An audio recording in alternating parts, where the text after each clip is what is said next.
I did this interview last year with my good friend Ava, who I met through such tragic circumstances, but her story is so incredibly powerful and will help so many people. So I commend you to sit down and get comfortable and watch it.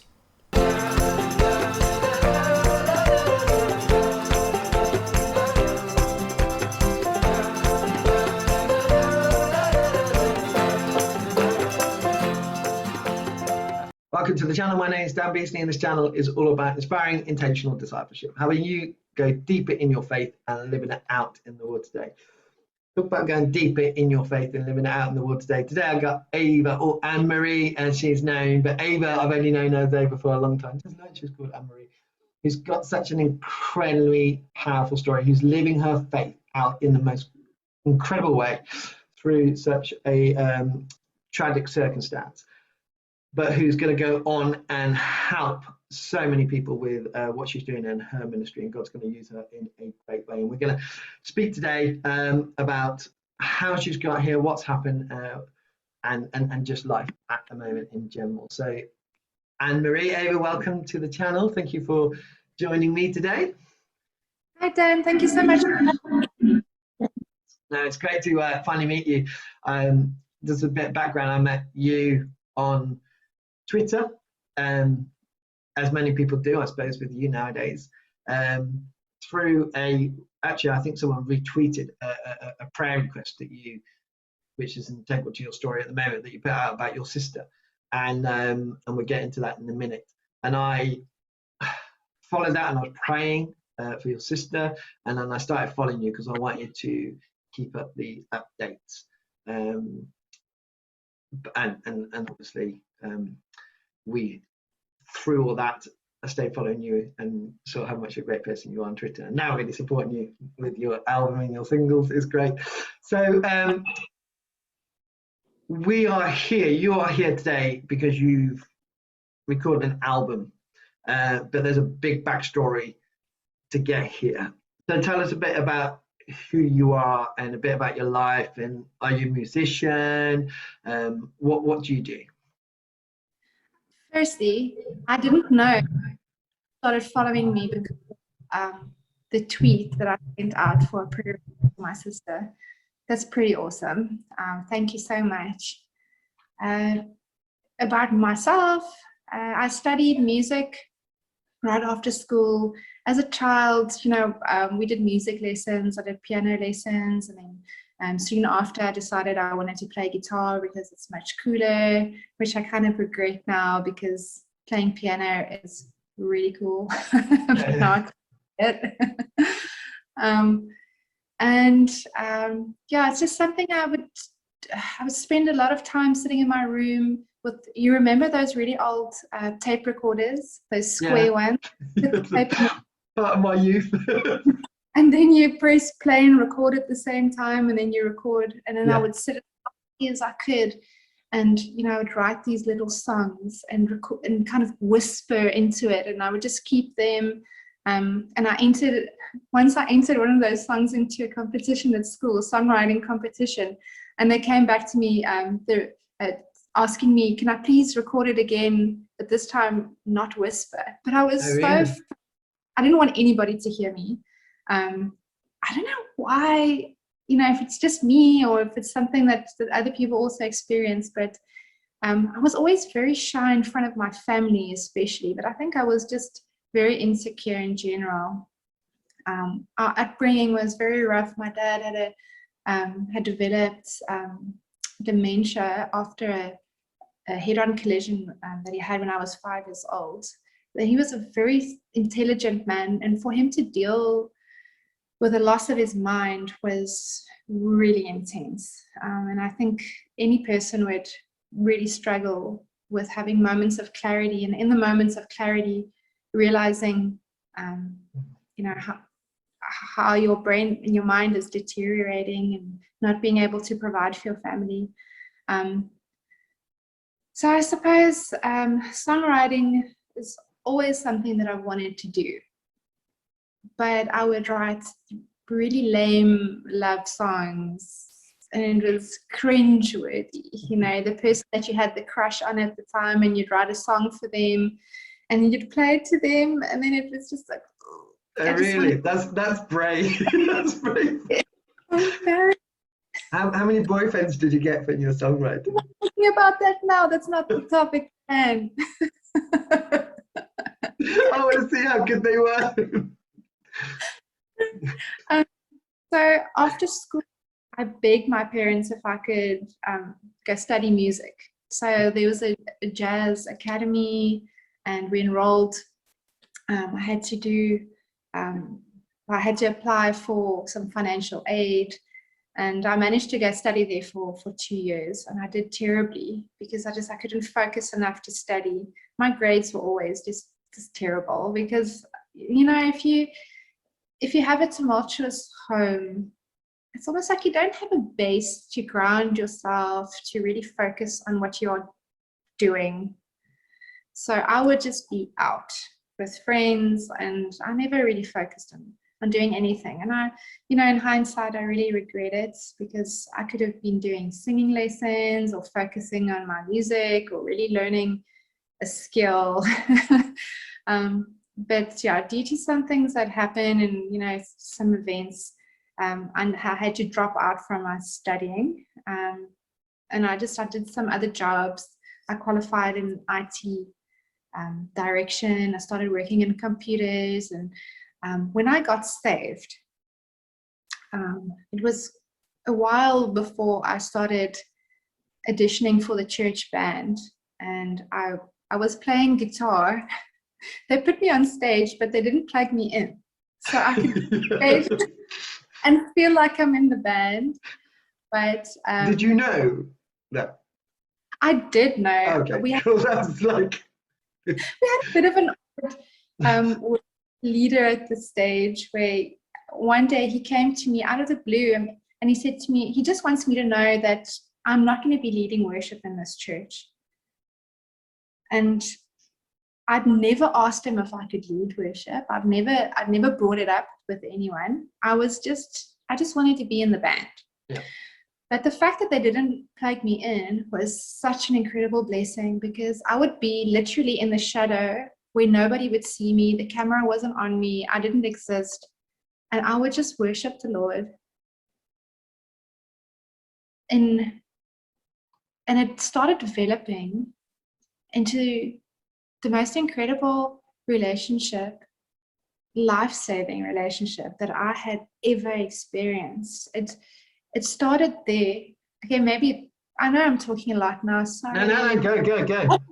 I just moved away from home. My dad had passed away, and it was really hard because for a girl, I suppose for a boy too, you know, but when your dad dies and you never really had a good relationship with him, especially due to illness, you lose the potential of the relationship. You know, don't just mourn the person. You mourn, you know that there's no more potential left for you to have that you always wanted. And it's quite a difficult, strange thing to deal with. Like you said in your life, like you didn't have any, we spoke about this before he pressed record, but Dan told me that when his father passed away, he didn't have a framework of how to deal with those emotions and where to place them. And I was very much in the same situation. And then if you are very worldly, like we were, your friends know even less how to deal with it because they're not going through those emotions. And the first thing they do is they head for the door. Yeah, for sure. They don't want to stick around this drama, and it's too sad, and it's, you know, it's not making anybody want to party, and it's just a damper and everything. So you do actually lose a lot of people in your life. Not that they would have been able to help you through it anyway, but I mean, that distraction leaves. Quite a blessing in disguise, mind you. But I was at that stage, I moved, you'll be able to understand me, but I'm probably about 1,500 kilometers away from home. And I was alone in the city, a new city, and I found this church, and then I was playing in this worship team, and I would be in that church 7 days a week. and there was no one there, I would walk up and down the aisle if they let me and just pray. And I would go home at night and pick up my guitar, be alone, it's complete silence, and I would just sing and just kind of let the worship flow. And I started understanding free worship. You know, when you have set songs and it's only this long, you never really let your heart run free. So I saw this image of, you know, those wild horses running. Mm-hmm. And there's a reason why people are attracted to images like that, because it's something that we're almost not allowed to be. Everything has to be very structured, very controlled. But to let your heart and your mind and your spirit just run free, uninhibited, nobody's listening, you don't even care what's happening. And I started seeing a vision of Jesus's feet. And I'm like, whoa.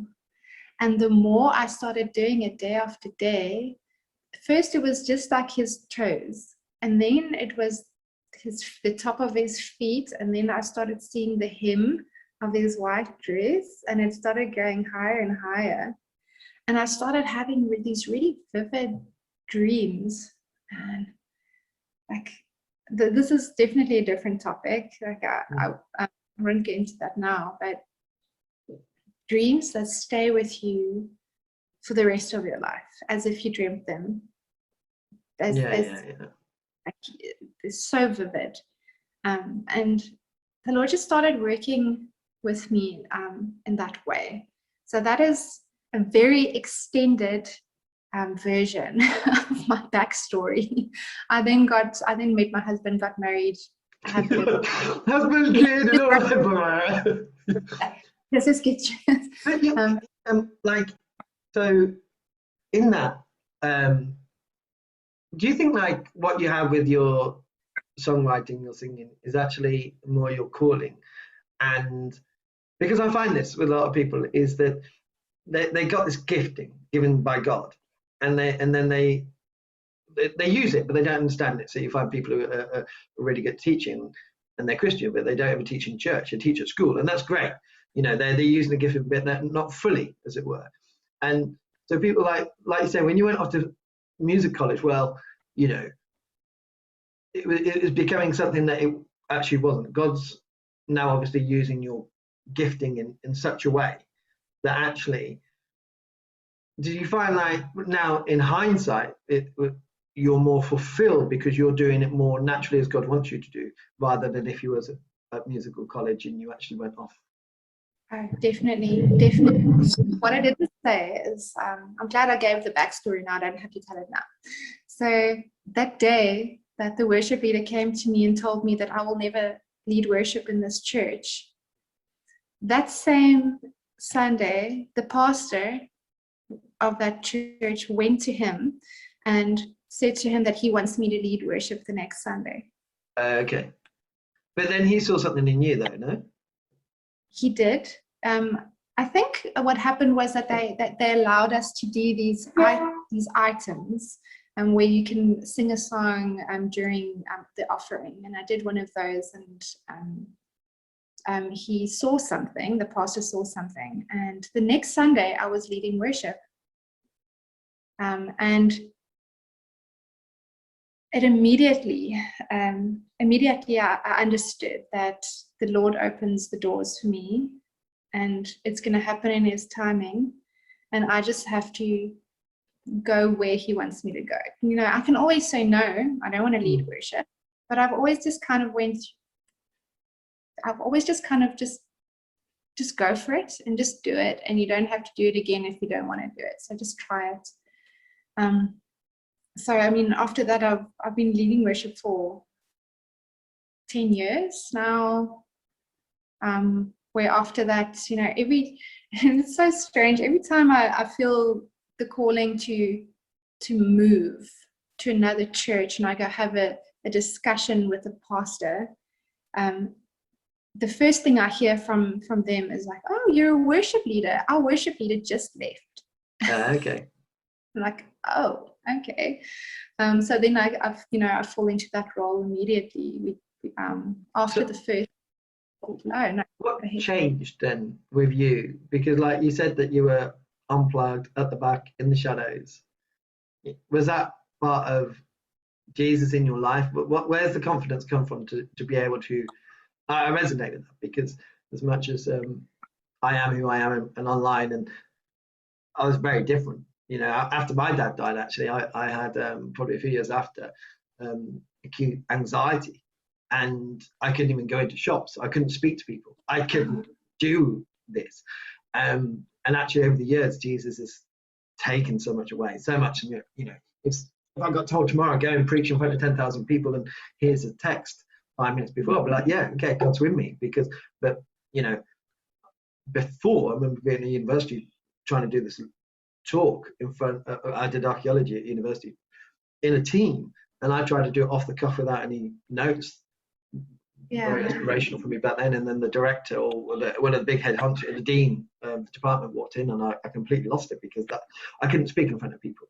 But Jesus has taken that away from me to be able to do what I do now, and I love working with him. Is that what happened? What happened to you to move from the shadows to leading worship? Because leading worship is a huge responsibility, because you're leading people into worship.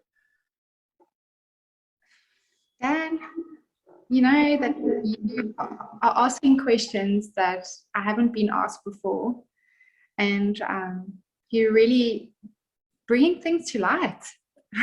Now, it's actually quite amazing.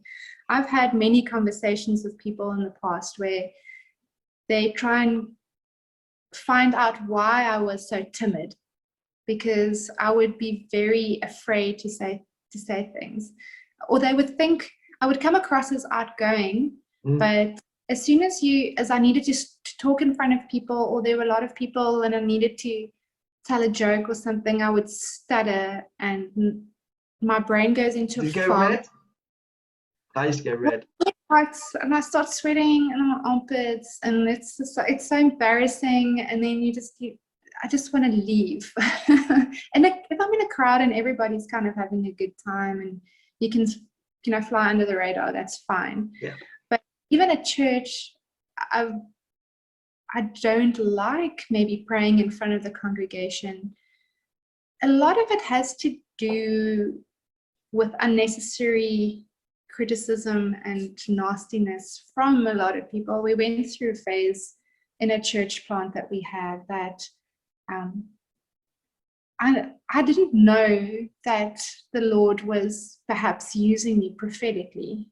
And every time I would pray about something, someone in the congregation became incredibly angry and would go see the pastor, because how did I find out about this secret? And I was now telling the whole congregation about it. And I would get into trouble all the time. And eventually they just asked me to stop praying, stop speaking, don't mention names, don't mention this. And I'm like, man, there's too much to deal with. I'm just going to not do it. I'm just not going to, instead of people, embracing it and, helping people develop the gift, they rather just shut it down because it makes people feel uncomfortable. So I just stopped. And a couple of years ago, it did come up in a big way. There was a lot of abuse in my young life, and it, as a young girl, it crushed my voice. I felt like it doesn't even matter who I talk to, no one's going to listen anyway. So if no one's going to listen, why should you talk? But maybe you can relate to this a little bit. When my sister died, when she passed away, I've always wanted to do music, I've always wanted to be in a band, or, I had visions of me playing on a stage, but I was so insecure that those two were so opposite from each other. It was like I couldn't reconcile those. But when my sister died, I stopped wanting it. I didn't want it anymore. So I said to the Lord, you know what? This thing that I wanted my whole life, I don't want it. I'm not interested in writing music. Nothing's going to bring my sister back. I don't see the point in any of it. I don't want it. And then he opened all the doors for this thing. I'm like, I don't want it anymore.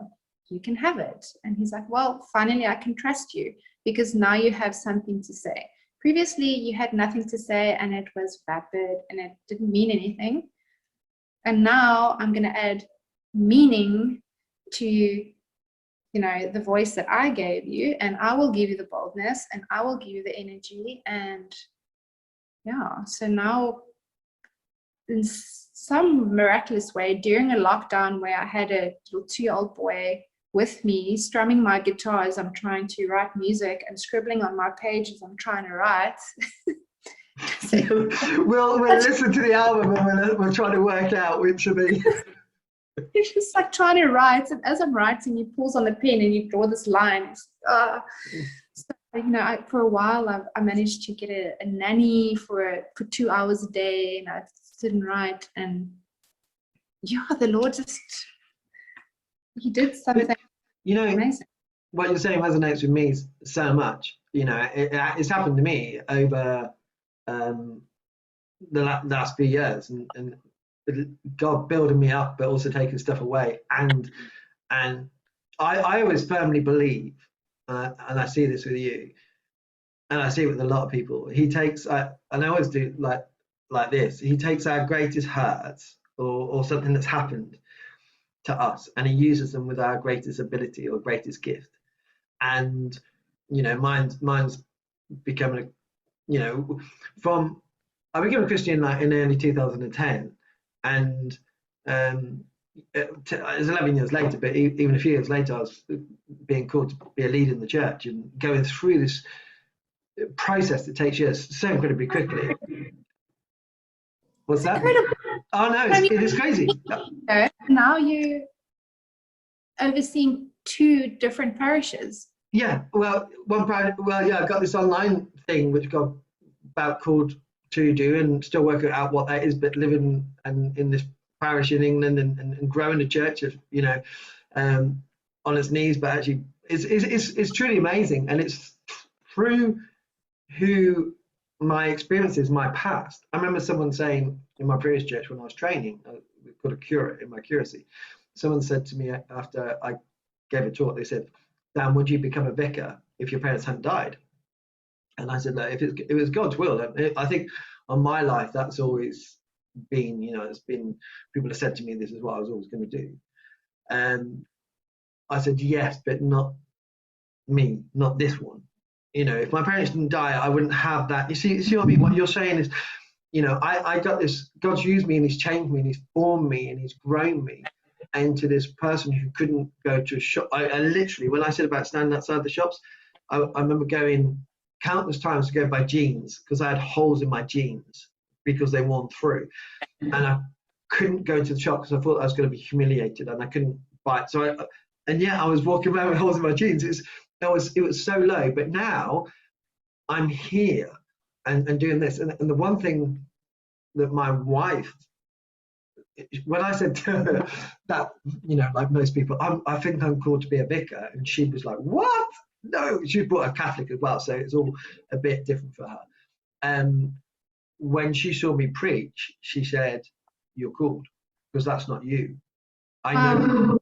And see, I'm kind of hearing stuff like that with you. It's like there's this formation and this timing, and letting go. Like a couple of years ago, something happened, and I totally gave everything over to God and let go. And since then, my preaching's been, I really just preach from. Someone told me preach from the heart. Just don't write your sermons. Just go and study a bit, but preach from the heart and be you. Be the person God's created you to be. And this is stuff I'm thinking about at the moment. But I'm hearing this from you is like the ability and the gifting's there, but it's now coming out with the timing. And you see what I mean? Yeah. Like I was just thinking, listening to you talking about this, that if the Lord, like if God can take a life of an atheist 20-something with anxiety and these deep hurts and transform them into who you are today. It's this beautiful story, you know, family and your kids and living by faith, and you have such a rich life and you're serving people. If you can do this beautiful thing in life, why do we have a different idea of death? You can do this for us here, then, you know, death is not an extension of this life. It is something that is the actual life. He's just making, like, I'm jumping. Yeah. I'm rambling now a little bit because I've been dwelling on this whole week, that this life is actually death, because there's just death and pain. This is actual death. When you die, you go into life. So when we suffer this loss, and the Lord is so grateful that, I mean, our loved ones are in heaven with him and they are safe and they're cared for. And then he still makes something beautiful here. It says so much. This is the thing, like, as a vicar, I say as Christians, me and you, from the point we become a Christian, our whole life here on earth is becoming more Christ-like, right? We hopefully when we first become Christian to the day we die, we end up more like Christ, never like Christ, because we're in this world. But when we're in heaven, we're with Christ and resurrected like him, and you know, and we're not suffering and all those things. So you're right, this world is obviously broken because we're becoming more Christ-like, but yet in heaven we will be with Christ and like Christ, and adopted heirs and co-heirs with him. And I find that like fascinating, because so many people think, and this is probably where I suffer, we're getting to this with your sister and things, people make here to be heaven, and when stuff comes into your life like death, suddenly you realize it's not heaven, and then what is. And yeah, so bringing those, one thing I want to say, you know, I was following you on it really got me on Twitter. I put the notifications on you. I don't put notifications, and I was really like praying hard for your sister. And so when my phone went, when you put a tweet out, it would go ting. And it's one of those moments for me. Frank Turek he does a podcast over in the States, Cross-Examined, and he was talking about those moments. He was talking about the Bible and why can't you remember something 20 days ago, but you can remember stuff 20 years ago, because it's a significant moment. And I remember getting the tweet where you announced that your sister had gone to be with Jesus. I remember exactly where my phone was, and I remember walking over, I remember turning it on, I remember seeing the tweet and just being annoyed with God in the sense, and really, really sorry for you.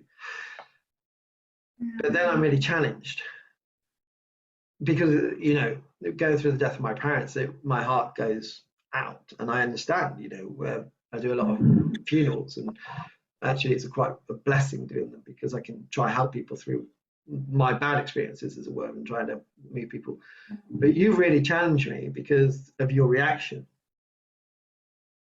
to it, because of your faith. But was that difficult, and did it challenge your faith? You know,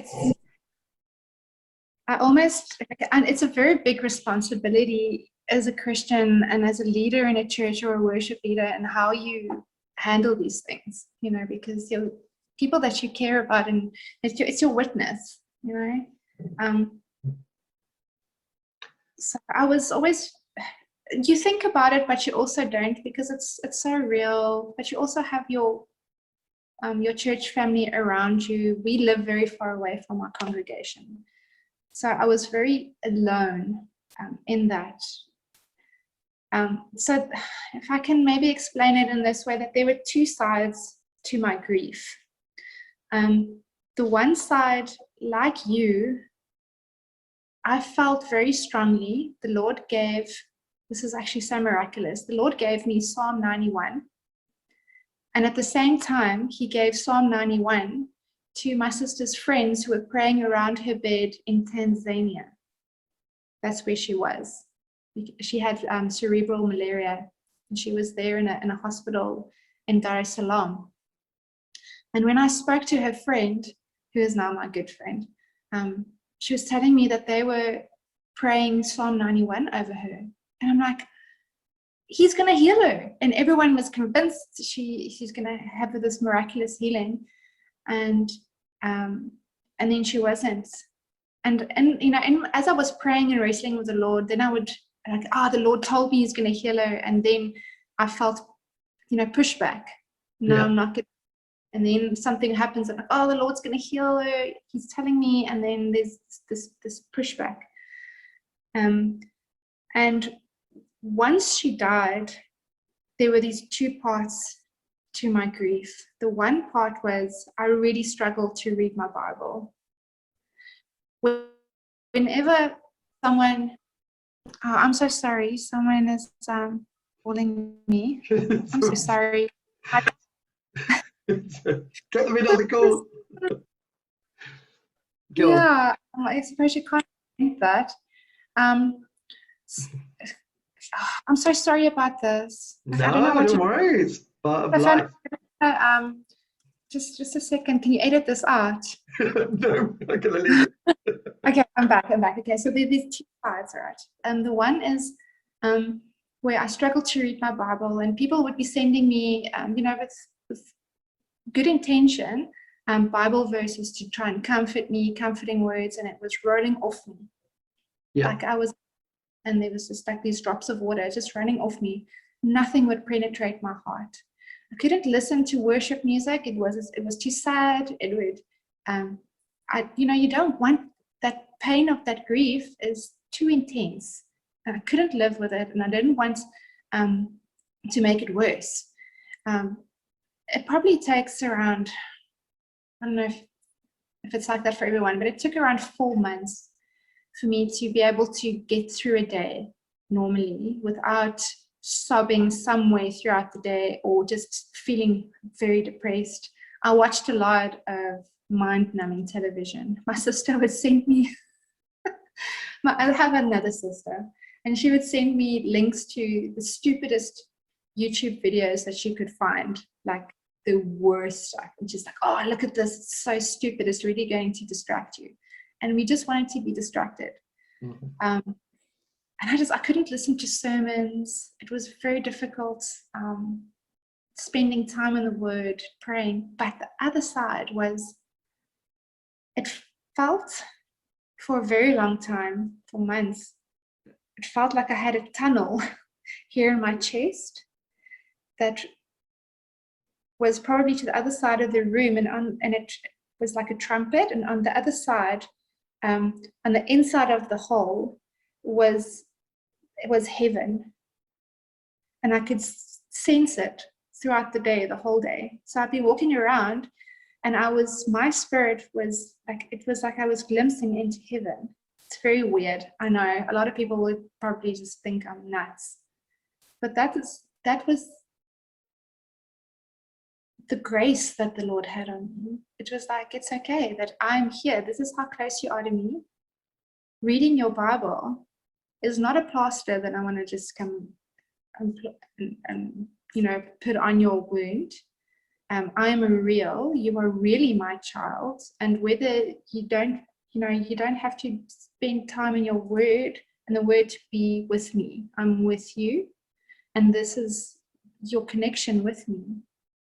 And the comfort that it brought me was really quite crazy. I still struggle, honestly, I got out of the habit of reading the Word, but throughout the day, I'm continually in communion with the Lord. I'm praying in my mind and throughout the whole day. I haven't recovered in the way that I would. I think it's a lot better now. I can now listen to sermons and a lot more than I could before. The Lord is still working with me. The Twitter community actually helps a lot. Like if you don't feel necessarily about to talk about faith, or someone will start you're in a group chat, or someone posts something that is really interesting, and you can. For instance, it's Easter, and someone posts a really nice devotion. And in my distractedness, I you know, I still get into the word some way. But you know what, you know, and this needs to be said for people hearing, you get people who run to God in these circumstances. People run away from God, and I put my hands up. In times of trouble, I run away from God, and I struggle, and reading the Bible and prayer and all that, they go out the window for me, and I know who I am.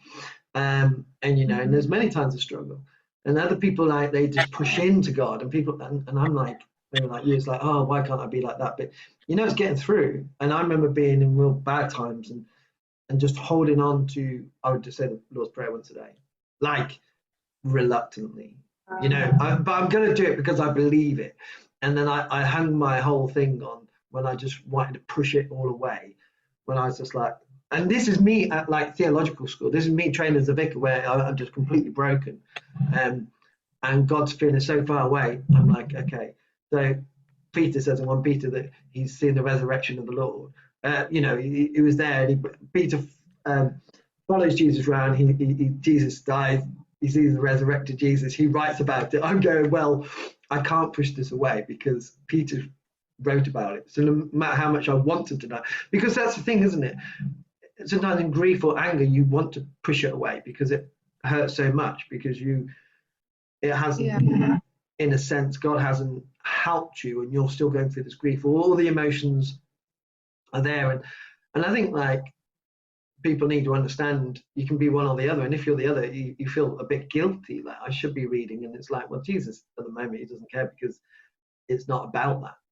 Actually he's using you. I mean, like, he uses me amazingly when I'm feeling really awful. I'm probably better because I'm more emotionally connected, as it were, to him, because I'm only relying on him. Do you know what I mean? Like, you sound like at the moment you are with Jesus, and he's there, and he's ministering to you, and you don't need to read the Bible for that, because he's just, his Holy Spirit's working in you.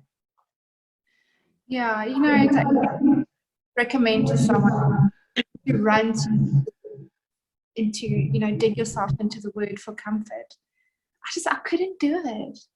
So I didn't run away.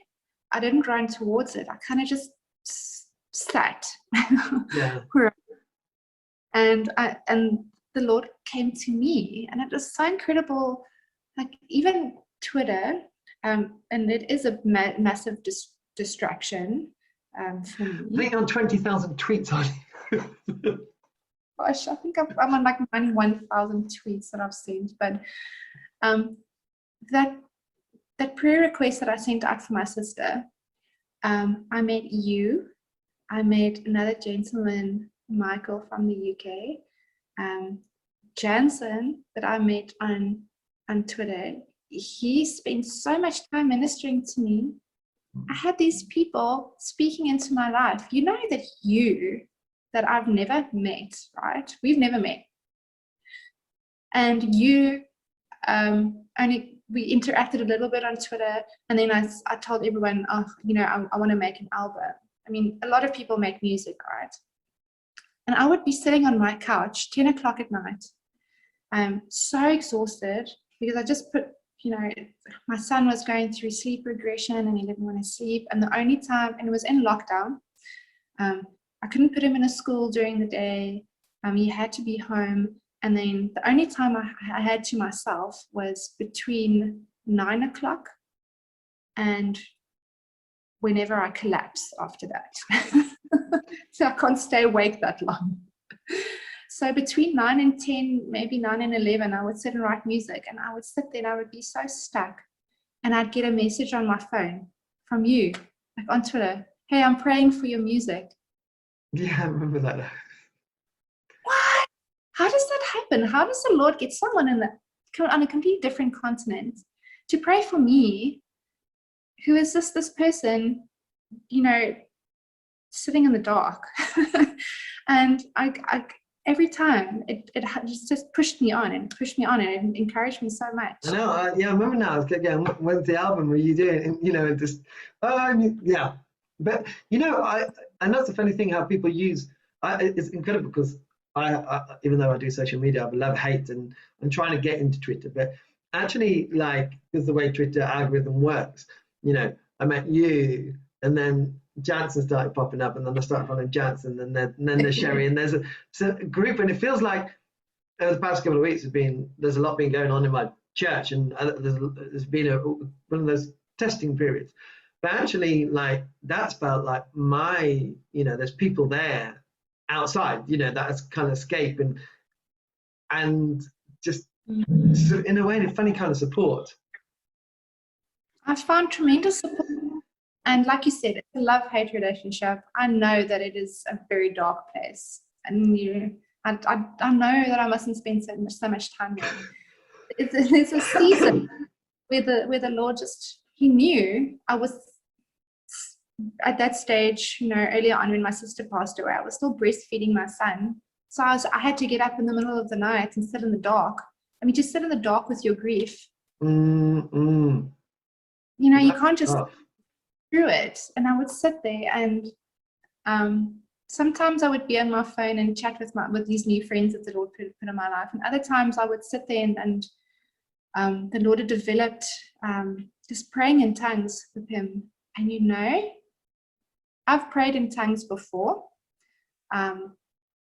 in difficult times or in normal times, never exactly sure what the use was of it. The church that I was in at the time, I don't believe that the way that they used speaking in tongues was correct, because it wasn't exactly biblical. They would all do it together, very loud, and not in a controlled way. I've never heard them do an interpretation. But me sitting in the dark, and the most pain that I've ever been in, and I start praying in tongues, and 10-15 minutes later, I feel fine. More than fine. Hopeful, the depression is gone, the pain in my chest, that heaviness is gone, and I can sleep through the night. It convinced me. Like, then you understand, Paul wasn't okay in the dungeon where he was. It wasn't a pleasant experience. And I know people talk about it a lot. We are so off topic here. This is what it's all about. This is what I love.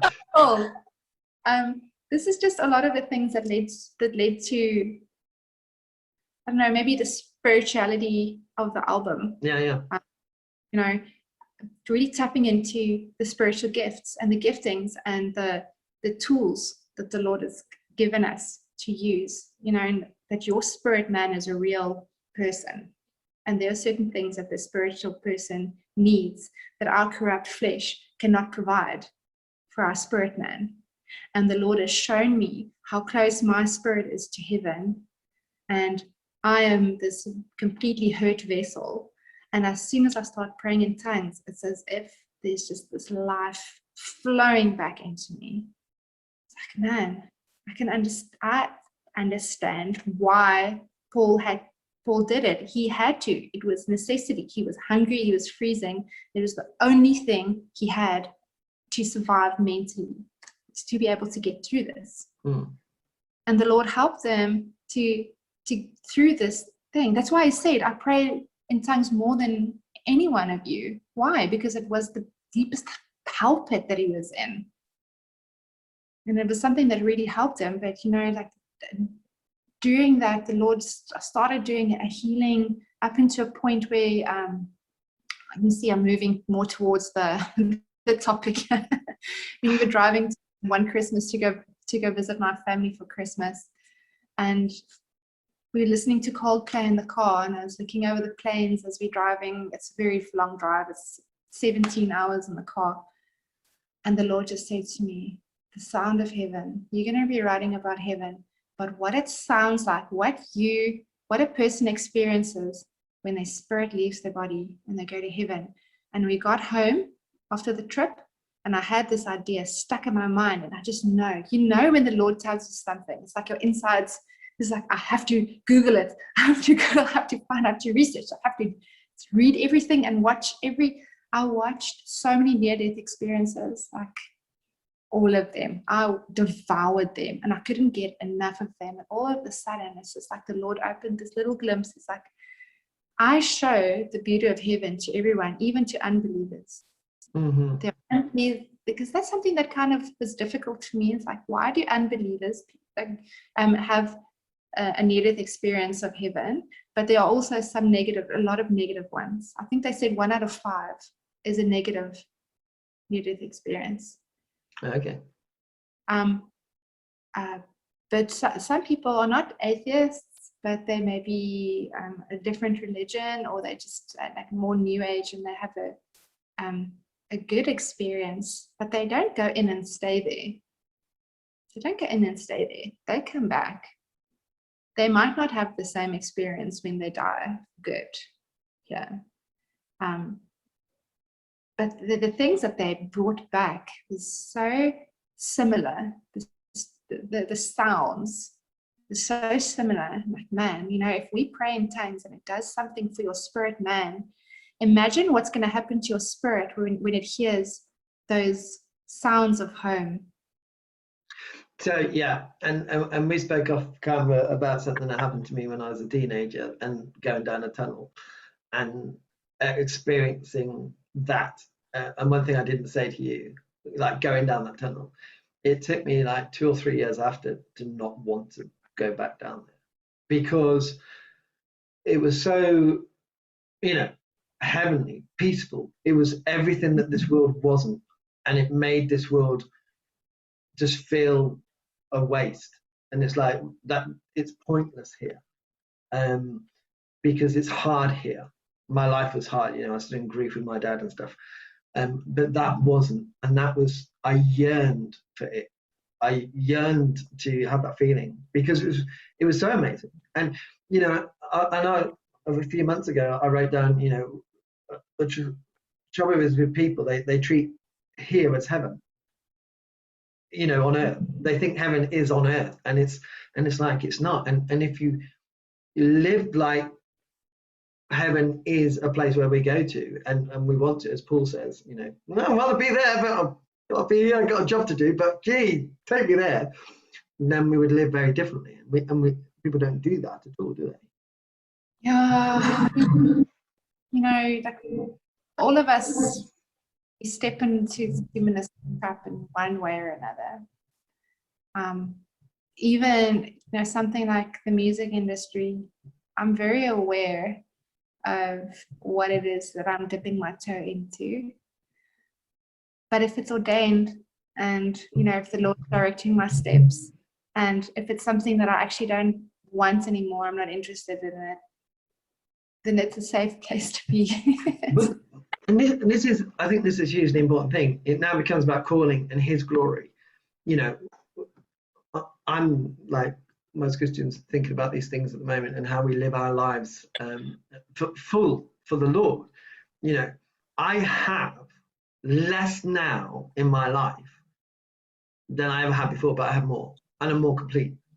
And I had a meeting last night, and I'm in a part-time role, and they said, do you want to be full-time? And I was like, well, it's easy for money. I don't have to go find money and work extra, and for God to give me that money, it can be sorted. But then I was like, well, no, I don't think so, because it's all about calling. It's not about the practicality.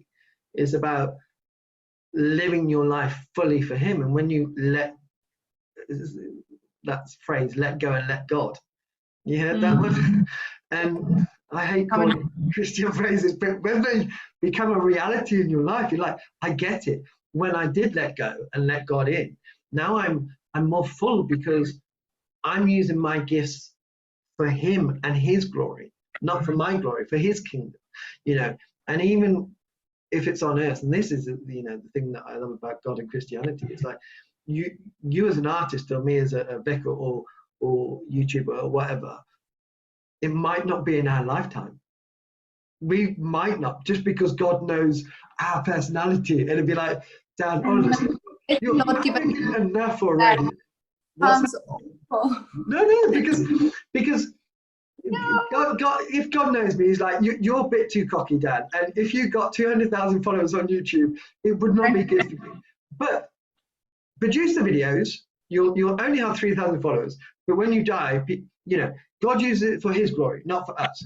And for some people, and we see it throughout the Christian world, when, like you say, now you're giving it up to him and it's for him, it becomes about him. But there's some Christians who've got amazing gifts and they get famous or they do these amazing things, and then it becomes about them.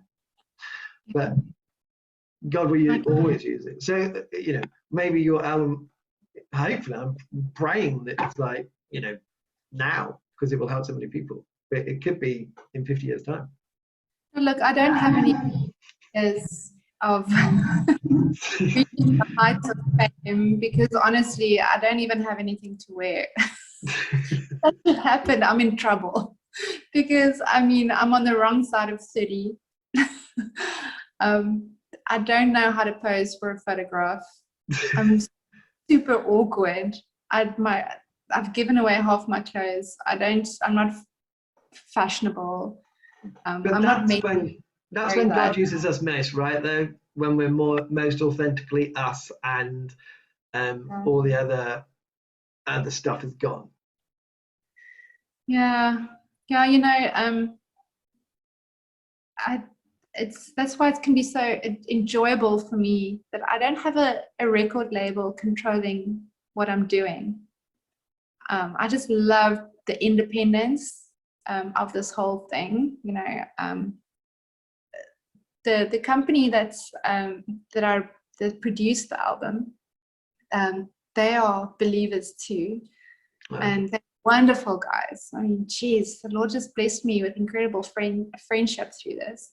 And it's given me complete control over what I wanted to do, so that I can have the conversation on Twitter with the individual who's really touched by this song that I wrote while a vicar in the UK prayed for me as I wrote it on my couch in Cape Town.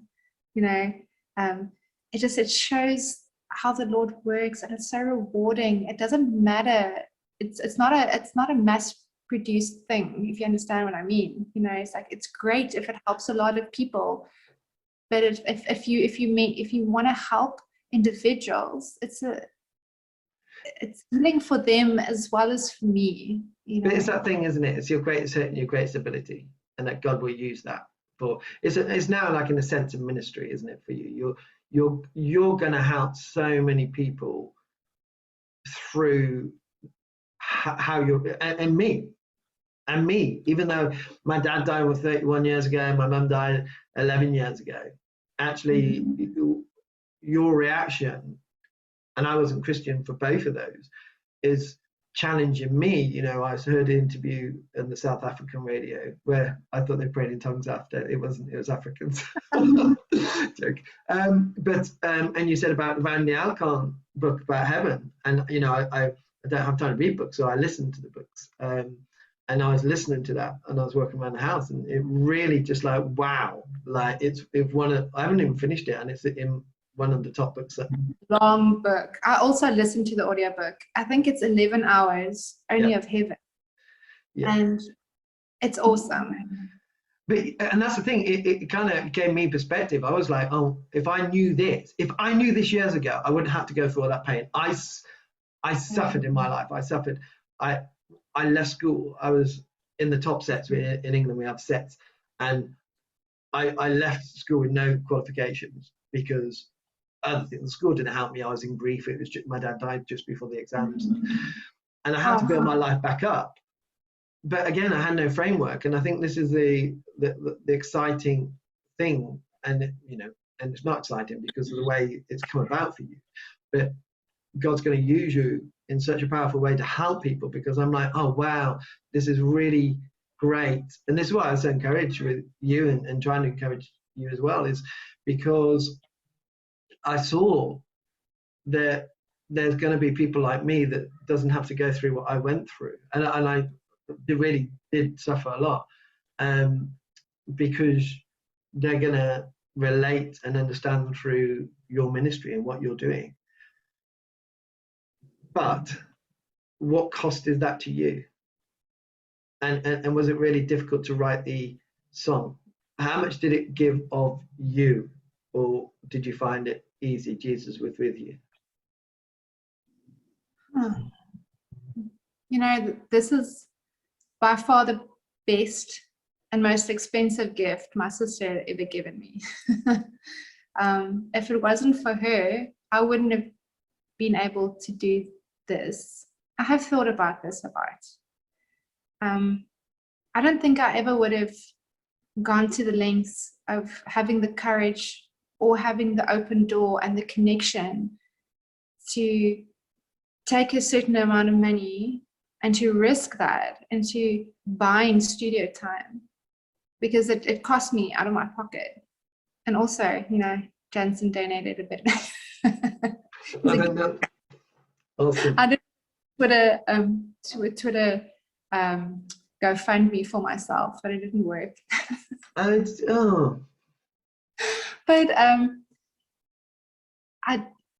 in a strange way, it awakened me to this thing I had to do, and now I've done it. And you know, it's your. I don't want to. You know, you don't want to think. It's a. You know, we spoke about this question, and you know, if she didn't die, would I have fulfilled my calling? But it is a real question. I would have done other things probably. I don't know. I wouldn't have done this. And this is a thing. If the Lord wanted, He had to do that, and it is in His will and in His planning. And there's a lot of comfort. Yeah, and I think that's a difficult thing for us as Christians. You know, how do we wrestle with, would I do what I'm doing if my parents didn't die? I think I would. You know, I think I could have become a Christian. There's opportunities. I wouldn't be the same person. You would have been different, Dan. A very different Dan. Yeah. A very yeah, and not help. My heart wants to help and make people to live. You know, and this is funny. You know, and I thought about this. You know, a lot of my life now is. It used to be, I used to want people not to feel the way that I used to, because it was awful. And I spent so many years just feeling horrible about stuff because I never got help, and I wanted people to help. I want to help people. But now, being a Christian, I want people to live life fully as God created them to live in this broken world, and to feel like I come like full circle in that sense. Well, not full circle because I'll end up back where I was, but I'm so fulfilled by God, and He's using me. I'm in the right place. Everything is completely, and this is the thing with God, isn't it? I'm in a job where I get half the wage, and I'm just living by faith. Been doing that for 2 years, and it goes against every sense of my being. But I'm so fulfilled because I'm in the place where God wants me to be, and I'm loving it. Loving it. Paradox. It is a paradox. Like, I'm doing this job now that I wanted to do since I can remember, but only now am I able because of the biggest tragedy of my life.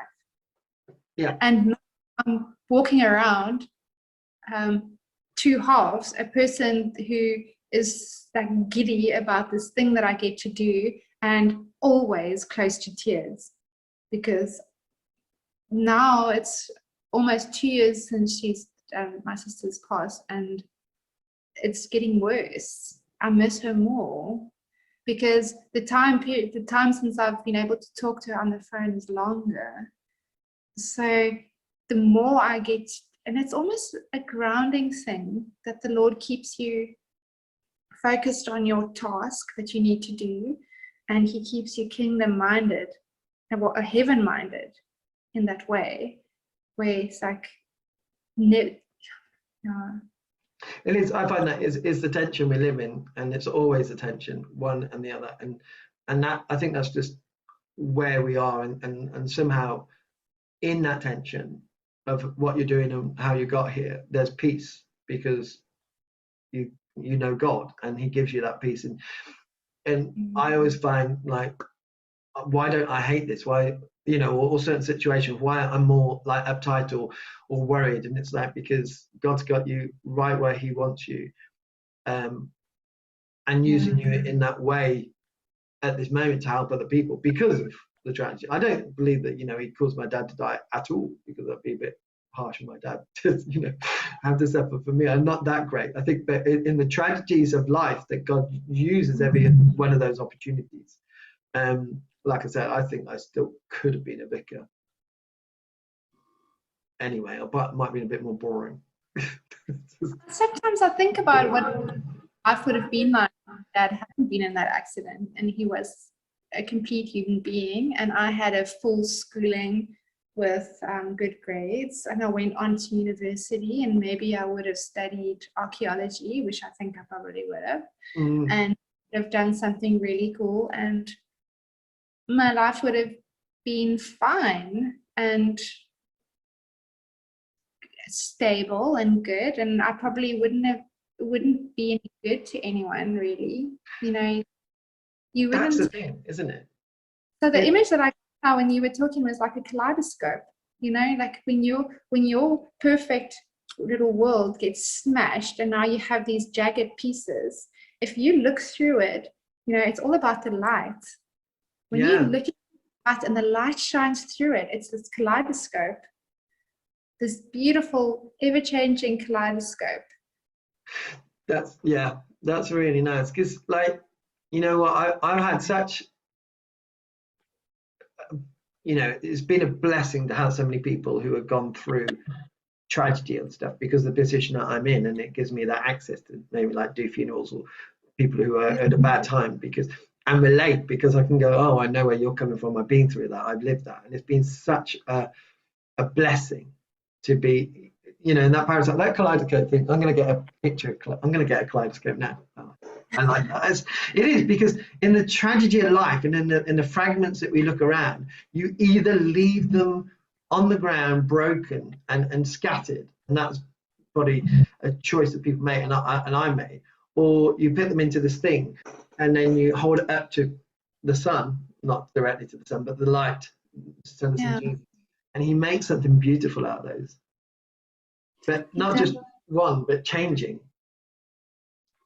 I really wish the church would give as much attention to NDEs, or near-death experiences, as universities.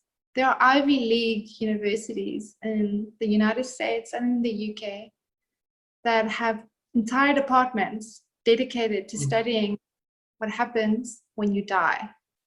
They have documented studies, like years. I can't give facts now because I've written them somewhere, and now I can't read through my notes. But I mean, how long have those departments been studying? 50, 60 years maybe? And they have stacks of documentation that's there, that can actually bring so much comfort to people. It's actually unmatched. Yes. Thank you. But you know what?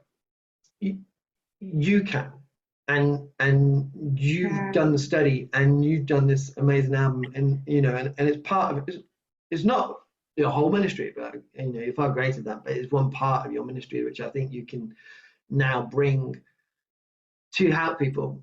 I'm actually now going to come back because at the start we said about your album, and I don't think we even spoke about it all. Your first single is not bad. After now, we just start talking about your first single. Waves is stunning, but there's such depth and meaning in that, and just tell us about that, because this is where, this is what you're going to say, I think is just, for me, it's incredibly powerful. So it was during one of those writing sessions, in the dark at night, sitting on my couch and writing, and I had kind of had a melody going, and I started seeing, but this happened over weeks.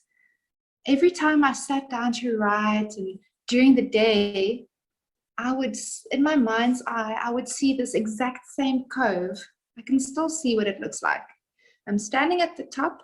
It's like I can't even show you. It's just like this cove with half a cliff down this one side, and it's overgrown with with tropical brush, and it's beautiful. And I can see the ocean, you can see the other side of the cove on that side, and at the bottom there's this this moon-shaped, this crescent-shaped beach, and at the bottom my sister is sitting there with Jesus, right where the waves are breaking. Not big waves, it's just like the water's calm and it's blue and beautiful, and I'm at the top looking down, and in my mind's eye I'm trying to make myself walk down but I couldn't.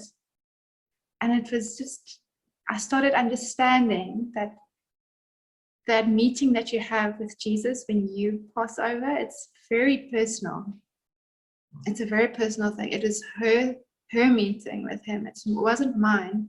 And as I started researching a little bit, and I was looking for names for the album, and I Googled her name.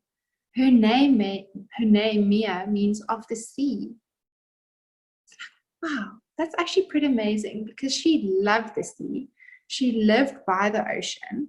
She loved to kite surf. Everything had to be by the beach, always. And yeah, this is actually so sad, sure, but I never got to go see her when she was in hospital. But she was in a coma, but the room in Dar es Salaam, they had one of these rooms, and they put her in it, and it's a glass room overlooking the ocean there in Dar es Salaam. Beautiful ocean view. And they didn't have to put her there. She's in a coma. She didn't need the view. But there was just this thing that she loved. Jesus knew that she loved it. It was something that was a special connection. And he took her right to the edge of the water, and he was sitting there talking with her about her life. And she had a lot of heartache in her life. She was diagnosed with an illness a couple of years before she died, and it was just very hard for her to deal with that. But yeah, and that's where the lyrics stemmed from. The shape of life has changed. I am different, but you're still the same. It's like you go, Jesus is the same in heaven as he's here. As he hasn't changed. But we're gonna change, and we're gonna see him face to face, and we're gonna interact with him. And then the imagery is just floating, after you've had that interaction with him, as you've arrived in heaven, and he kind of just lets you go into your new life. You're kind of floating away into bliss. It's Bible. I put it on in my living room on my TV, very loud, by the way, very, very loud, so I could hear it in the house and everybody else could. It was, those first words were really, it's my Amazon delivery. Come in.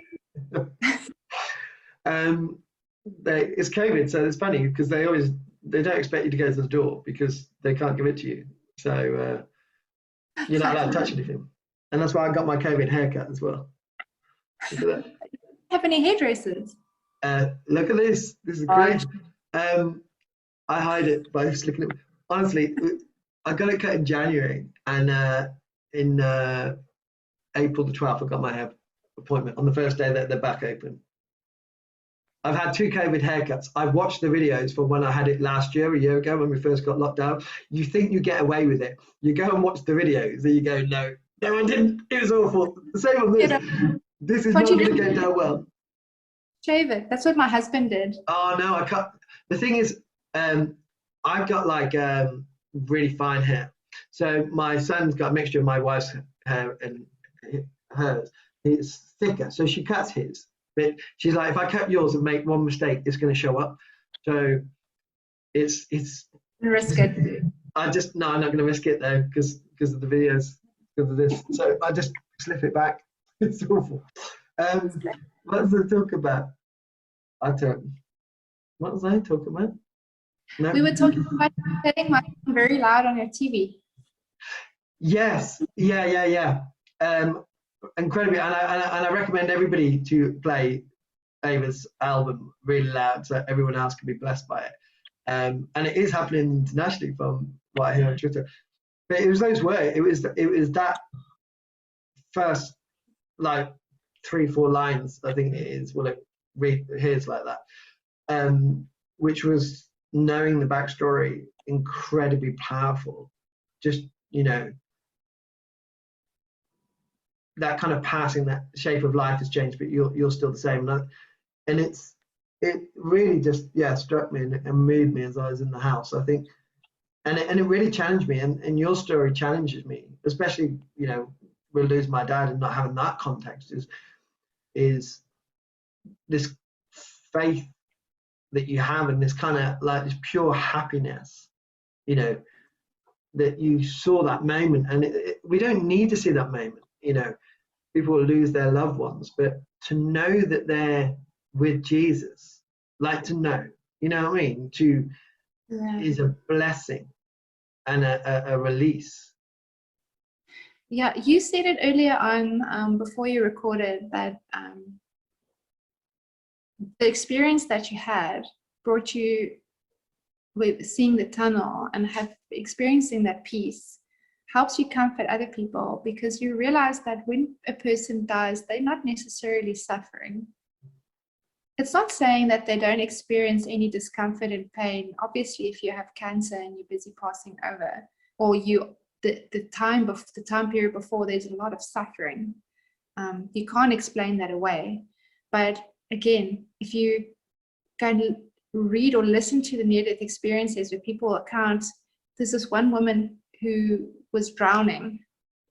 There are a couple of accounts that I read of drownings, and it's something that I'm terrified of. You know, every person thinks of it, it must be an excruciating way to die, but they all account that they realize what is happening, and they are half surprised at how they are not experiencing any pain or any panic. And then they feel peace. And that is such a comfort. You know, like, yes, the line says the shape of life has changed. The life doesn't stop. You know, it's almost as if you can take a thread and just it never ever ends. Yeah. What happens here before you die and what happens after you die, the lifeline goes through like a red thread.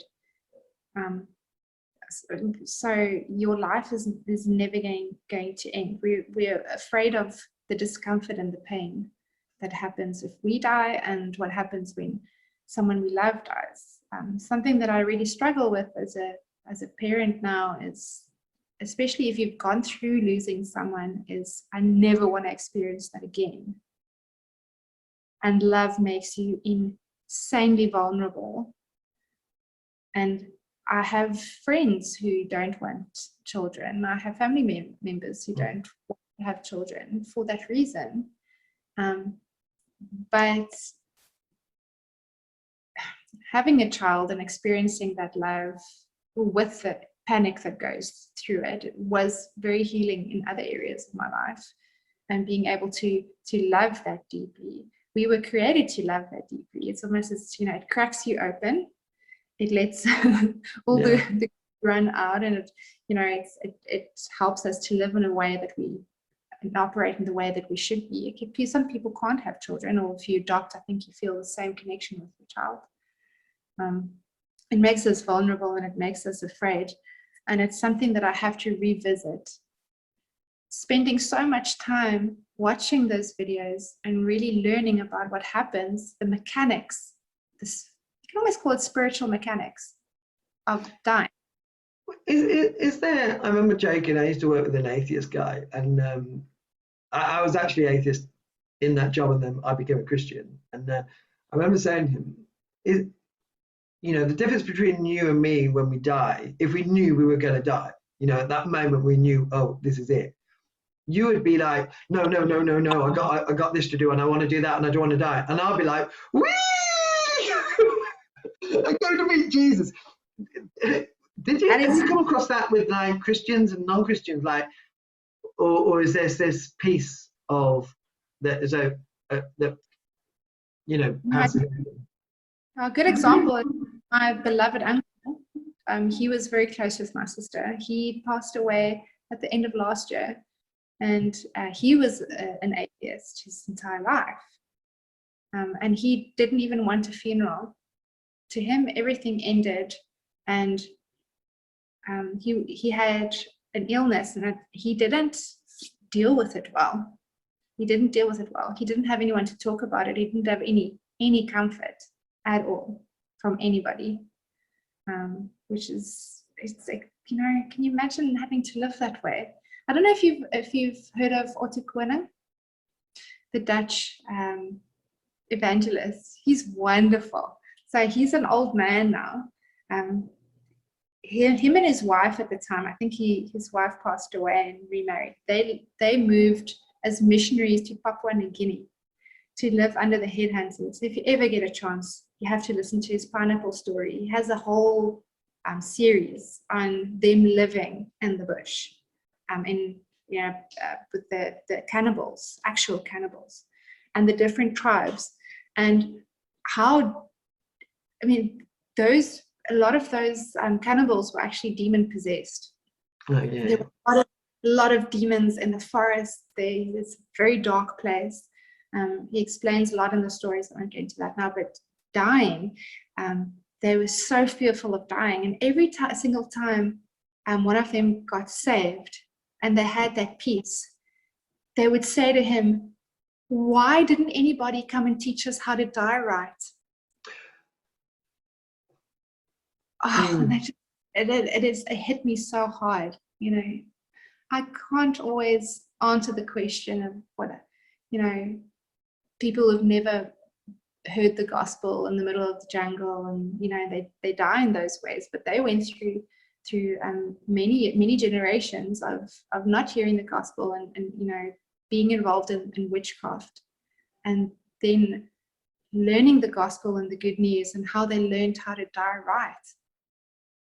You know, I reminds me how, you know, doing the job I do, you go into the end of life, you know, and I remember going into this guy who's a faithful Baptist guy.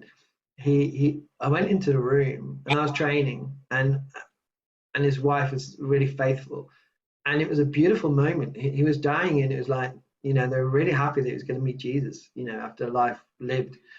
And it was quite a stark image, because their daughter, who wasn't Christian, had the anxiety and the sadness on her face was just there, because she was losing her dad, who she would never see again. And you could see her counting down the hours, you know, in that sense. But her dad was just like so peaceful.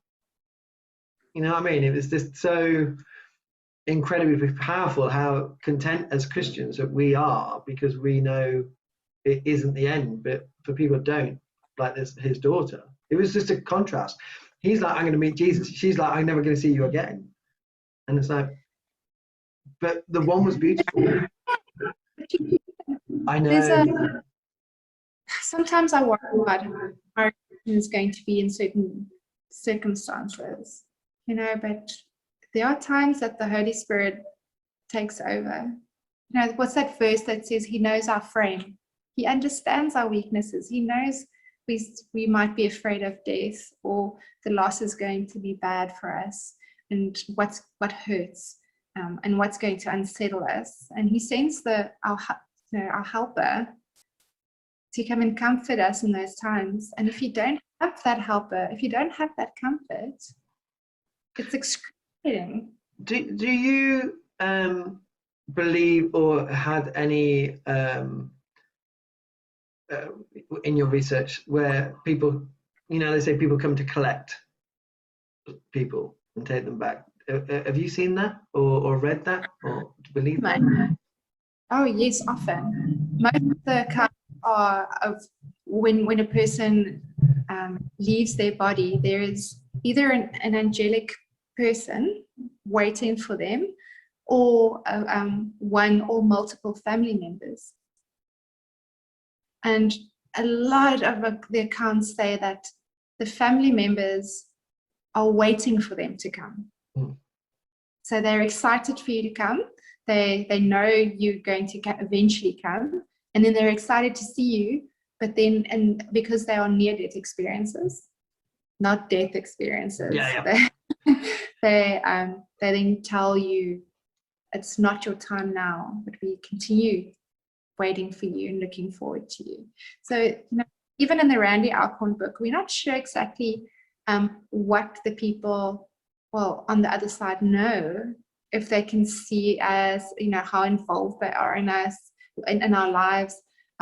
Oftentimes people will say, and I know that in my family we were taught, it's cringe when someone tells you your father's looking over you, or they're always with you.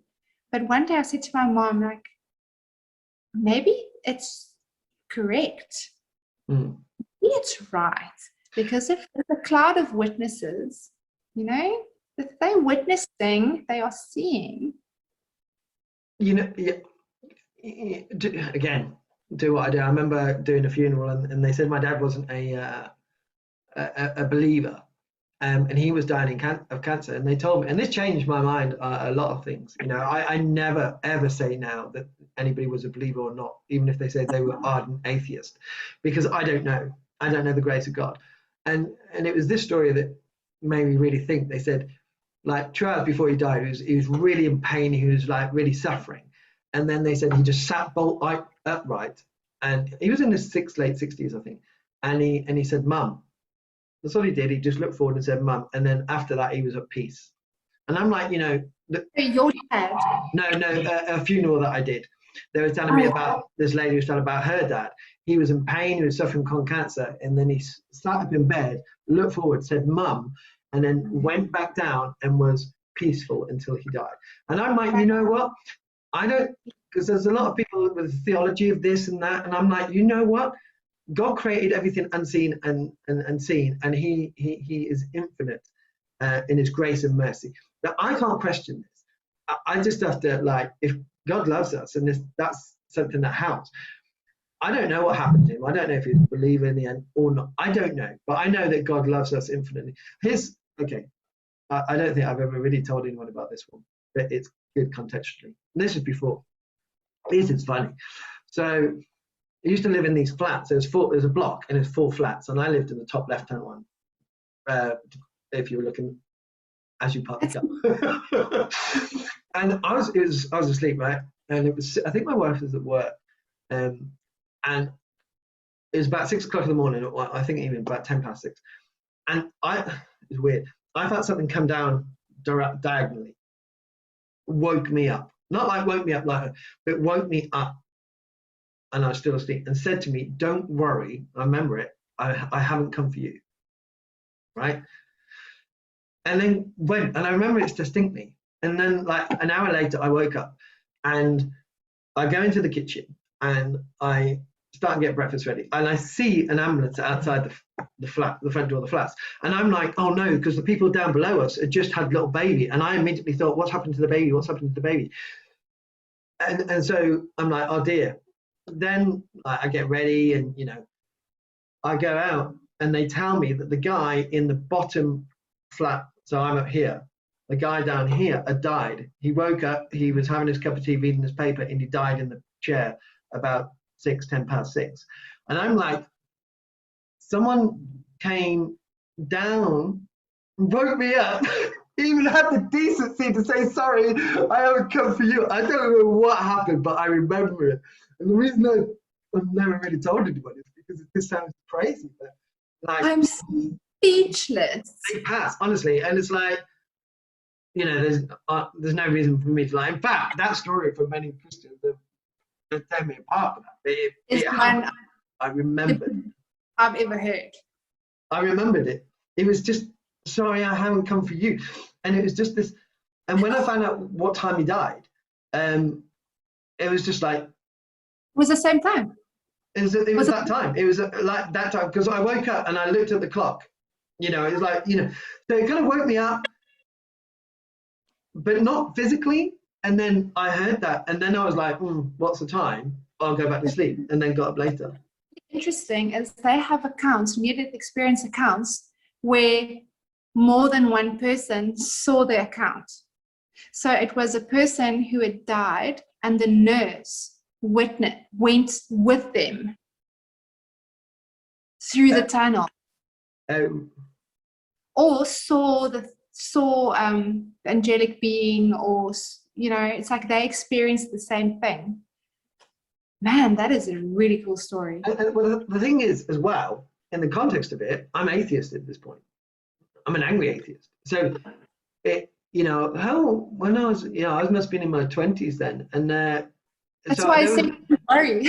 Yeah, there was no contact there. Yeah, I'm confused. Like, it was just like, I've always thought about that. It's like how, because it always felt like diagonal as well. That's a funny thing. It felt like diagonal at the time. That's why it made sense later. And I was always like, how did you make a mistake to come through me? Or I don't know, was this, I don't know why, or why it's significant, or why it happened. I just remember it happening and the guy dying. But again, it might have been the graciousness of God. Remember, I'm there with my dad and stuff like that. I remember a few years later, my nan died, and I was like, and the thing that I said to her, she was in hospital for one thing. It's one of those things. She was in hospital for one thing and had a massive stroke, and they were what they call palliative care, which was just starving her to death. And I remember going to her, and when my nan was such an old battle axe that I said goodbye to her, and then I walked away in tears, and then she still didn't die, so I had to go back. She was still alive. I was like, she was that generation, It's like, come on, man. But I said to her, I remember saying to her, when I died, yeah, not the snowflakes that we have now, I tell you, not that generation, come back and get me. I want you, Nan, to come and get me. Because I fully thought that happened. That's amazing. Crazy, huh? But the spiritual world is skin to skin with us. It's right here. So it makes sense that, spirit will experience spirit. We are not cut off from the spiritual world. That is why, demonic forces can hinder us. But there are other things going on that we don't know about, because I was taught as a child, don't focus too much on the demonic, don't think about angels ever, and just focus on this. But you know what? It didn't answer my questions. It didn't answer my questions. Howard Storm, you can go watch his near-death experience on YouTube. He has multiple videos. He also wrote a book. He was a militant atheist professor who had run into some health issues, and something happened. I can't remember exactly what it was, but he died, and he had a negative NDE. So I don't know if you've heard about that. You're not in your head like you remember something. No, I was nodding my head like, this sounds interesting.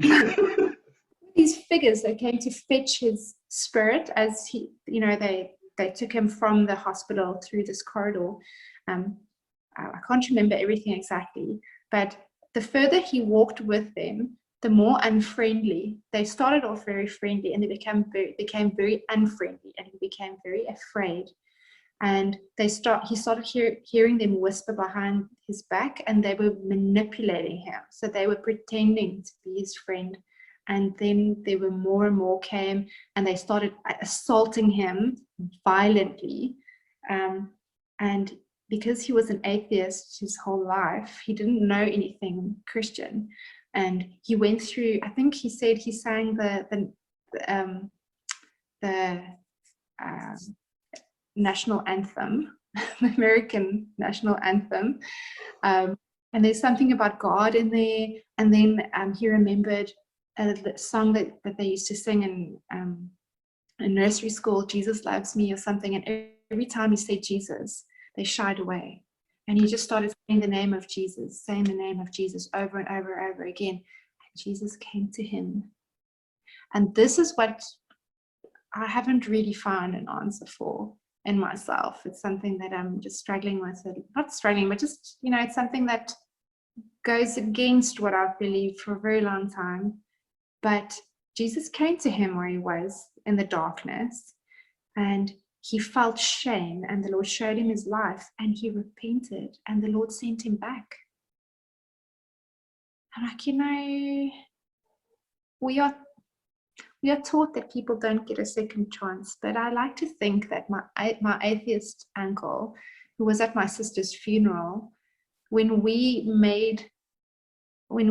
brought the gospel, we asked him to bring the gospel at her funeral, and we sang songs, and I brought a message and asked the people, to evaluate your life and think about where you're going, and if you want to see her again, you have to bow your knee to Jesus and accept him as your Lord and Savior. You have to repent of your sins. If he would remember that, if he would be a place where he could remember that, where he could call out to Jesus the same way. And it is a very challenging bit. But when you look at Howard Storm's life, he came back and he's now a pastor of a church. Yeah, well, this is the thing that I have, my parents. If I remember being a Christian and going, okay, God, I will give up my place in heaven. For them, I was like, I don't think they were, and and stuff. And I read stuff after, and I got peace with something. I read in Nicky Gamble, who does the Alpha course. He in his green book, he had the same thing with his parents. And when I was asking that question, I read exactly. He had 3 times where God was saying, your dad or someone is with me, and I read that at that time. And I don't know, I read the Bible, but I do hope. But the one thing that I do know is I don't know, and it's not for me to judge. I did a video. This atheist was like 72 questions to Christians, and the first 3 questions like, where are these 3? And it's like, that's not for me to judge, because if I judge that, I'm putting myself above God. Yeah, I think we really need to create space.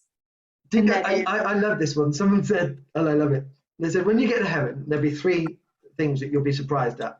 One is who's there, like, how did you get here? But one, who's not there, and then that you're there.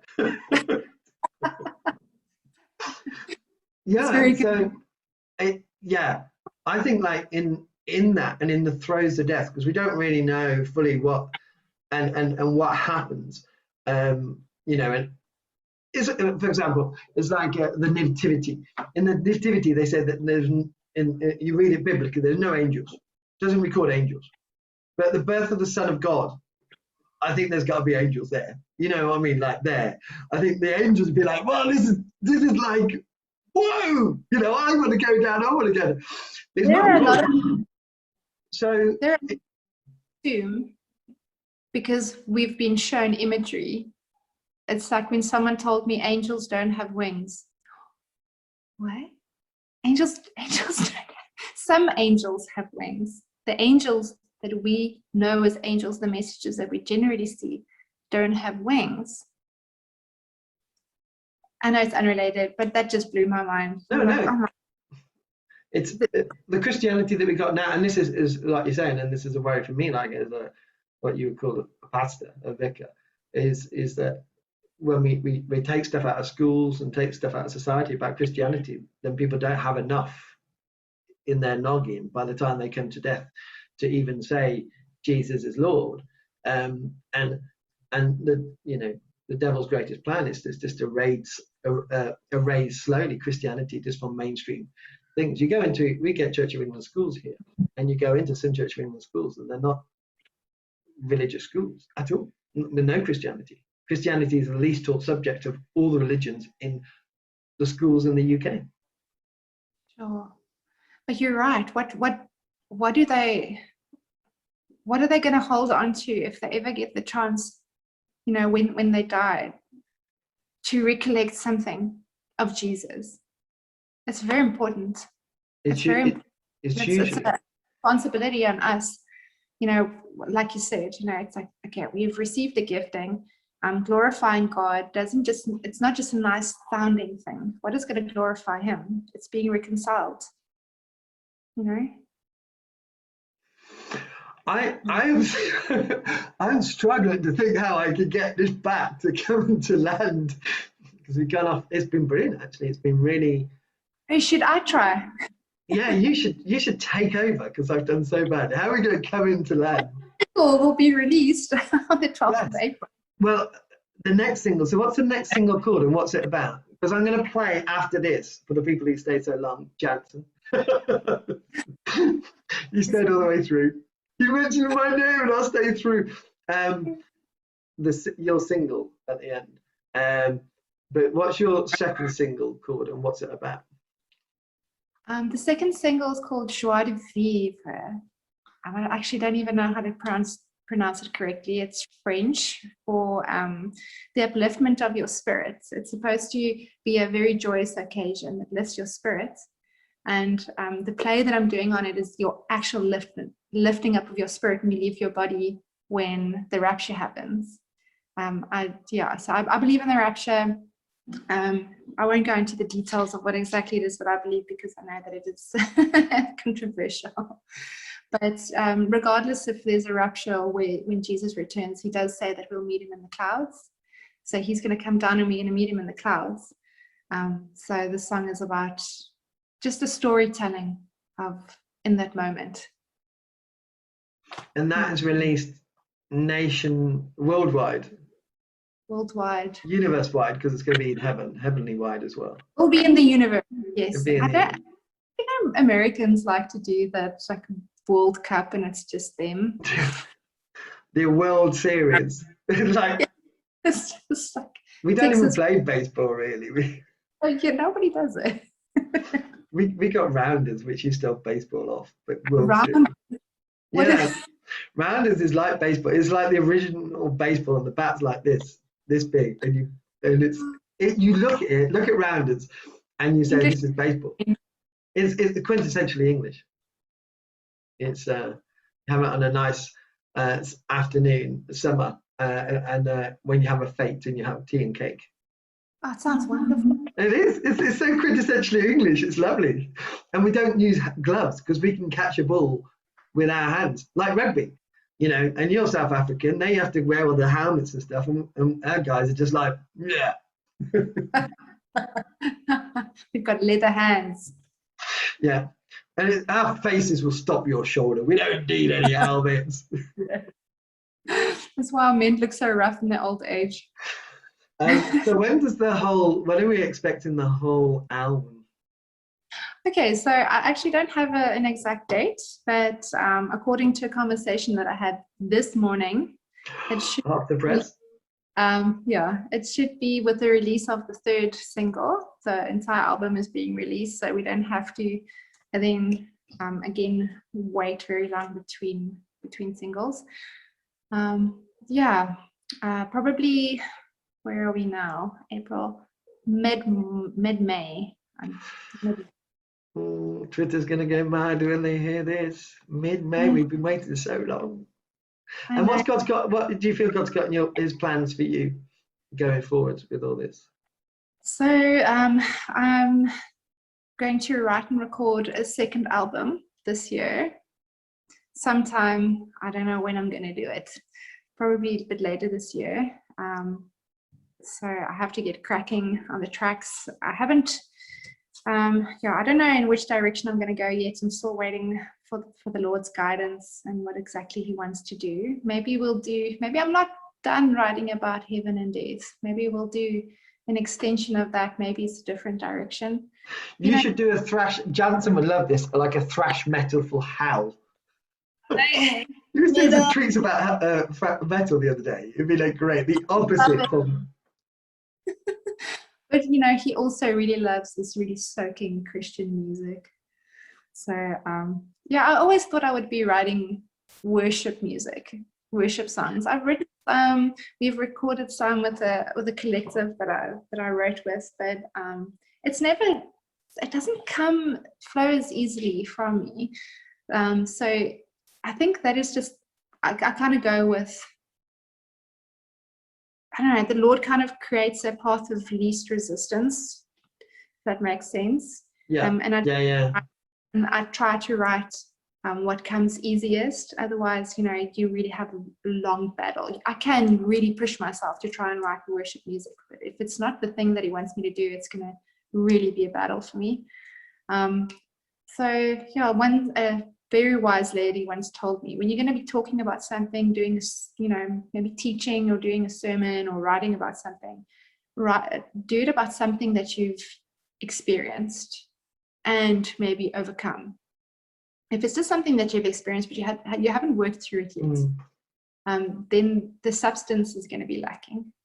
So, if I have something to bring, it's going to be something that I've lived through and been, processed, and be able to really bring healing where the Lord brought healing for me. It's because it's like a ministry, isn't it? It's not, I think that's really wise from what she said. I love For King and Country.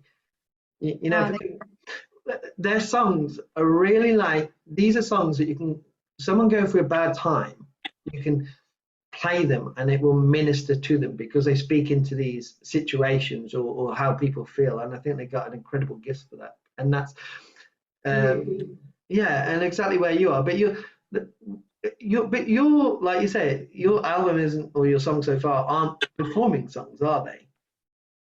Could you perform them? I could. I don't have a band. Maybe I'll have an album launch. I don't know. And a world tour. But it'll have to be with a backtrack. It's something that I probably could. But if you listen to it, it's created to be listened to with earphones, because there's so much to it. I would need a lot of musicians to be able to get those sounds, the synth and everything. But if it's not really gonna speak to someone and leave someone better than than before they listen to it, what's the point really? Music, if you can go into the spiritual side of music and ask yourself, why do people who listen to reggae look the same? Why does reggae have a look? Why does metal have a look? Why does it have a look? Why does worship music have such a healing effect on people? Because music, and there are a lot of new age things that can be said about it, but it is a whole lot of vibration. It is a whole lot of things that happen that really affect your spirit, and I can't explain it, but there's music in heaven. It's been given. It's a gift that's been given to us that has a real effect on people. Music can cause depression in a person, and it's not necessarily even the lyrics. It's like that breakup song, isn't it? When someone breaks up and they go put all these sad songs on because they just relate to it and it makes them feel worse. Yeah, but there are people who have committed murder, committed suicide because of the music that they've been listening to. Music wrecked my life as a young child because I was listening to 9 Inch Nails and Soundgarden. I think Soundgarden are great, but 9 Inch Nails, there's a lot of evil that is communicated through that. And if it's a conduit, and it can bring healing and it can bring a message across so much better than anything else. But you're right, because one of the main, and I tell people this, that I'm in a sense incredibly busy with what I do, and I can't read books, as I said before. I listen to audiobooks, but one of the main ways I'm be able to worship is to put worship music on, and then I can do things as well as and have that, and and it's also worship music coming into the house, which is great. But in recognizing that I use it myself to be able to worship God, there also has to be that shadow side and that negativity, that it can also be used for evil, and to be aware of what we're playing. I remember reading just a few days ago someone saying, just put worship music in your house 24 hours a day, just keep it playing. Could you imagine your house just being full of worship music and the difference it would make? And I'm like, yeah, actually that can, you walk into a church and a church feels instantly different because it's a holy place. But that can be the same for, like you say, for music that's demonic. You keep that playing. It's Christian music that no effect on me. And then you later hear, I just read this thing now. what is it, the lead singer of Hawk Nelson or something also came out as having deconstructed their faith and whatever. And I can think back and I've listened to their music and it did nothing for me. It's not something that I listened to and it hadn't affected me at all. So, you know, the spirit, not the spirit and what we do it, you know, but I think, you know, you have a message to bring in the way we do it. And that is exactly why I wanted to take the sounds that people were saying, like, it was a very high-pitched synth. There were a lot of strings. There was a low pulsating as they were traveling through the tunnel, or some people were flying through space, or as they walked in and they were hearing angelic voices, they were hearing, there was this constant hum, this busy vibration in heaven. Everybody reports it. There's like this, it's not quiet at all. Everything has a different vibration. Everything that you touches makes different noises, and it's sounds that they've recognized here, and a lot of people have tried to replicate it. And you know, if it's something that has such a profound effect on people, and they're like, well, those sounds exist here, you know, it's just an interesting experience for me. You should send your single to someone who's had a near-death experience, or a group of them, and see what they think, you know, from that point of view of what you tried to. They tell me I'm completely off. Well, no, because it's your interpretation. I'll tell you one thing that it made me think is what you just said is again, it comes to that calling, you know, especially with these people who have just gone off and deconstructed their faith, you know, doing it not out of calling, but for their own glory or their God's glory. And this is, you know, just listening to the detail that you've put, it goes against everything, you know what I mean? It goes, you're not making a single here to make money, or to be, you've gone to an area and listened to things to bring in heaven into the world in an accessible way that people are going to engage with. Now I'm going to go off and listen to your song loudly again to get but in a different way, because there's a depth there, and I think that's incredible, you know, and that is calling. That really is calling. That's what I wanted to do. I wanted to not just bring music for someone to listen to with their natural mind, but I wanted to awaken their spirits with something that is a spiritual sound to really affect their inner man, you know, to bring about that feeling, that comfort. And people say that they go through these experiences and they feel the peace, and they don't feel that anxiety. Like if you just can bring just a little bit of that and bring it close to them here, if perhaps it would have an effect on them. And I think that's the perfect time now to go and play your song. Thank you so much. That was really, I got so much to go off and think about now. There's so much in there that we've covered. It's just been amazing, and I'm sure everyone like watching will be so blessed, encouraged, and challenged by what you do, and definitely to go and support you and follow you on Twitter. You know, since I've known you on Twitter, you've doubled your following. I have, but you know, it's like a lot of the people who are praying for my sister started following me. I'm like, man, a lot of people following me because, you know, they're praying for my sister. So I'm getting followers through this tragedy, and it felt so wrong. But my numbers came down every time I tweet something controversial. People leave.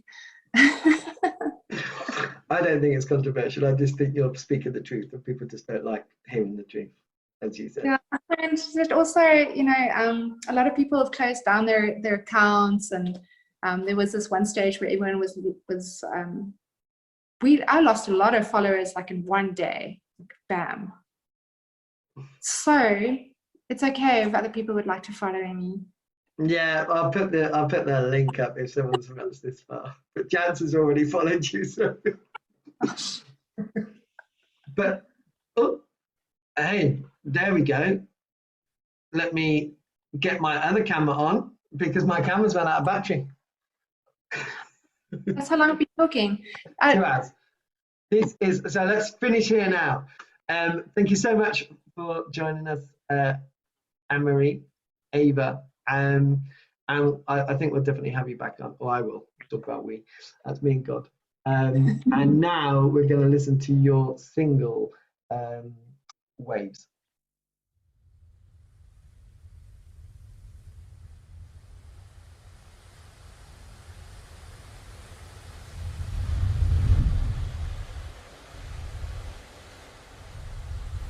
The shape of life has changed.